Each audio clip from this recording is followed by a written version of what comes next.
El título de hoy es El beneficio del café. Y como es bien corto, lo vamos a unir con el segundo, que se llama La Casona. Así es que no vamos a sentir la transición.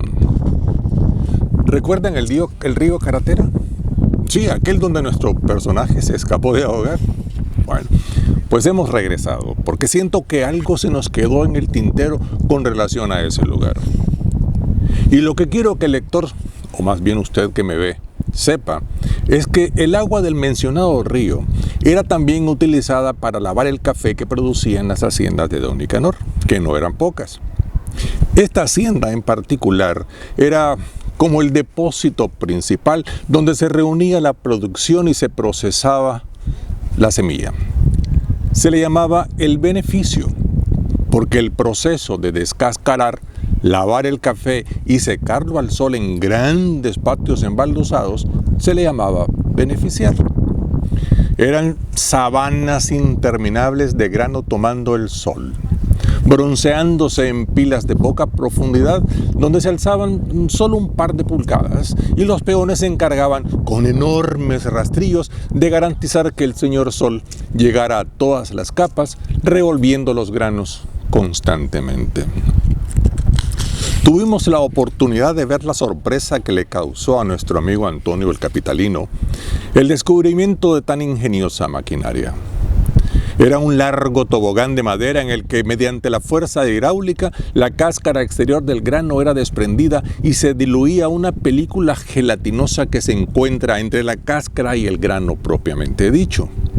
Nosotros tuvimos la oportunidad de probar esa gelatinosa masa semitransparente, dulce, deliciosa, con un sabor y olor muy peculiar. Bueno, continuemos. Mediante un ingenioso mecanismo de compuertas, el agua en un sector del río se desviaba hacia el beneficio para la función mencionada. Pero nuestros traviesos primos también lo utilizaban para deslizarse por el tobogán, impulsados por el agua, lo que les producía un notable placer, que manifestaban, ya ustedes saben, con gritos ya de miedo, ya de gozo, de placer. No dejaremos de mencionar que en más de una ocasión la fuerza del agua los estrellaba contra las paredes, causando pequeñas contusiones que ni siquiera se sentían por la excitación del momento. Todas estas invenciones, como es natural, no nacieron por generación espontánea. Se dice que los alemanes, gente muy ingeniosa, fueron los primeros en establecer ese tipo de maquinaria. Hasta se habla de un ferrocarril local aún antes de que el gobierno de la República pensara en un ferrocarril del Pacífico. Y de una máquina de aspecto asombroso con muchos años a cuestas que los lugareños llamaban el disparate de Potier. Porque dicen que un hombre de ese apellido, supuestamente alemán también, construyó esa máquina cuya finalidad se desconoce y la que a la gente le pareció un disparate. Y así bautizaron la máquina y también el lugar en que todavía se encontraba cuando viajamos acompañando a nuestro personaje. Cerca de ese sitio, muchísimos metros sobre el nivel del mar, alemanes también establecieron una inmensa hacienda hundida entre la vegetación que llamaron Selva Negra, según dicen, en memoria de un sitio en Alemania que se llama o se llamaba de esa manera. Era un hotel de montaña, muy favorecido por los turistas. Ahí podía verse construcciones al estilo alemán, grandes lagos y multitudes de aves que hacían las delicias de los visitantes. Ojalá que exista todavía. Pero hablemos de La Casona. No sabemos por qué, pero hemos sentido la necesidad de describir la casona del abuelo de Aurelio.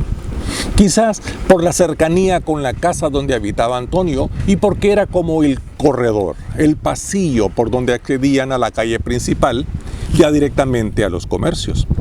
Pero también porque sentimos que describir su arquitectura sería interesante, ya que estaba construida al más puro estilo español, de adobe. Y ya sé que todos ustedes saben lo que es el adobe, pero más para mi propia satisfacción que para otra cosa, déjenme describirlo. De acuerdo con los diccionarios, adobe es solo una mezcla de barro y paja, usualmente de forma rectangular, que secada al sol se endurece y sirve para construir casas.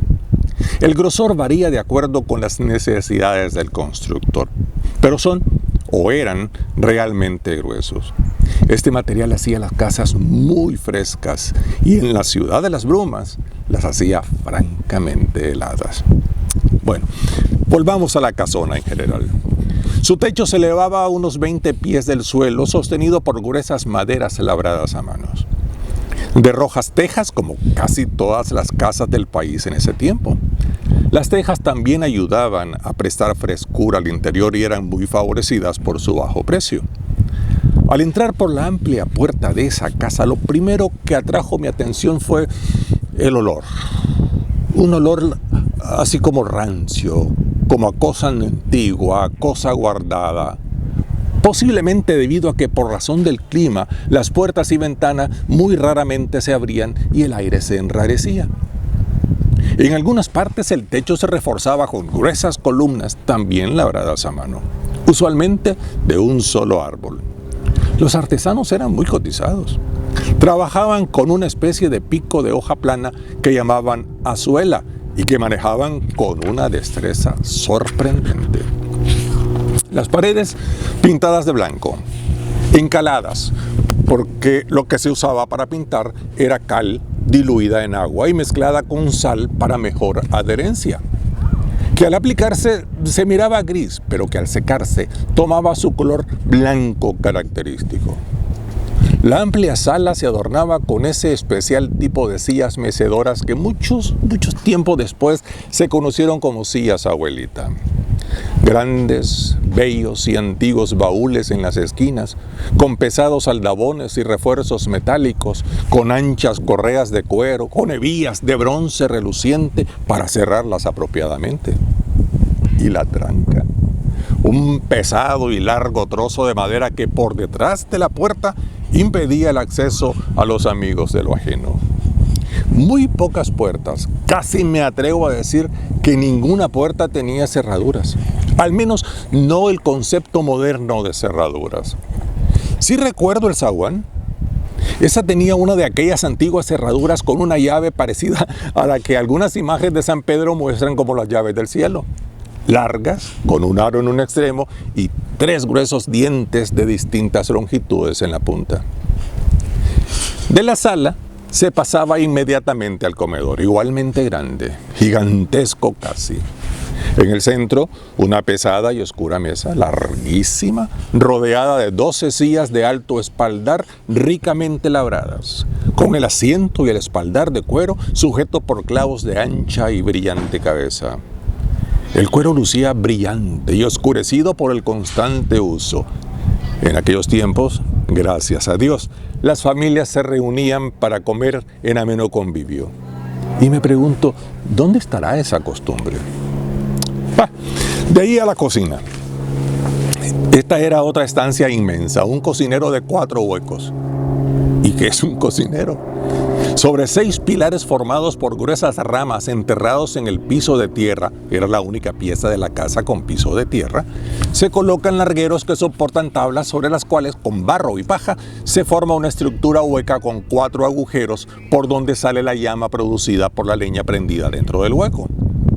Con esta misma técnica se construía el horno donde se horneaban las rosquillas y la cosa de horno, delicias de la culinaria local. Saliendo de la cocina y girando hacia la derecha, llegábamos al cuarto donde se ahumaban los quesos que se producían con la leche que no se lograba vender.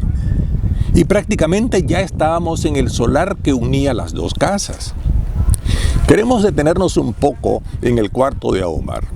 La razón es que Aurelio, muy amigo de travesuras e inventos, descubrió que podía fabricar una ganzúa, un instrumento metálico delgado con un diente en la punta, con el que tras mucho bregar pudo abrir la puerta de la quesera, que estaba solo protegida por un antiguo candado. Al entrar, descubrieron estantes con quesos en diferentes estados de ahumado. Unos con una gruesa costra marrón cubriendo toda la extensión de aquellos gigantescos dados de cerca de 2 pies de alto. Otros cubiertos apenas por una capa oscura y otros casi completamente blancos. Se supone que cada estado tiene un sabor diferente. Y los muchachos se sintieron piratas y dejaron su marca en uno de los quesos, una calavera. Pero había desaparecido el enigma y el cuarto de Omar dejó de tener importancia. De los dormitorios muy poco podemos hablar. Eran todo un misterio porque el sentido de privacidad en aquella época era muy distinto al actual. Era una total y absoluta falta de respeto entrar al dormitorio de una persona sin el permiso necesario. Y además, nuestros jóvenes amigos no tenían ningún interés en entrar en ellos, así que tampoco nosotros tuvimos la oportunidad. En el solar que dividía las casas, o más bien que unía las casas, en una ocasión en que nuestros amigos se sintieron agricultores, los vimos sembrando remolachas, zanahorias y repollos, peleando con las gallinas que se comían la semilla, correteando los cerdos que osaban la tierra, cercando la pequeña hortaliza con alambre que obtenían de llantas que quemaban en el patio por las noches, aprovechando la hoguera para danzar como mapaches, con aullido y todo. Curiosamente, estas escenas se repetían con alguna frecuencia. Se dice que el ser humano siempre ha tenido una extraña fascinación por el fuego. Hasta pronto.